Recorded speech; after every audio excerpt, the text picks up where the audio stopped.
Koe hiva koe ni. Koe hiva ina o fuafa'u ki he fakakaekae i he ta'u senturi. Pena kukore ki he komiti Sipoti koe ngai Kolisi. Sipoti adelitani i Tue Tue Tue. Ke tangutu whakataha u Kolisi Katolika. Whakataha Apifo'ou.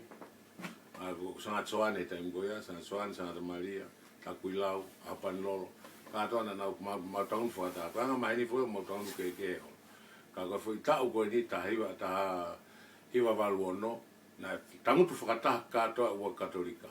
Pena mau hiva pe ai hiva koe ni. Ko hiva fakakaekae. Pako taimi peko kua ha star meha apia ko tau peko St. Mary's. Peko ha star me takuilau peko Apanlolo. Te mau whakahu rewa Hingoa koe aka ukai ko sangat soane. Mandu ko sangat soane fok i he aho koe ia. Toki liu ko Apifo'ou koe nia i he ose senturi. Ka ko tau tahiva waluono ko Hivai ni koe na ufau. Ke whaia ke fakakaekae i Tue Tue i he tau koe ia. Ko Hingoa Hiva ko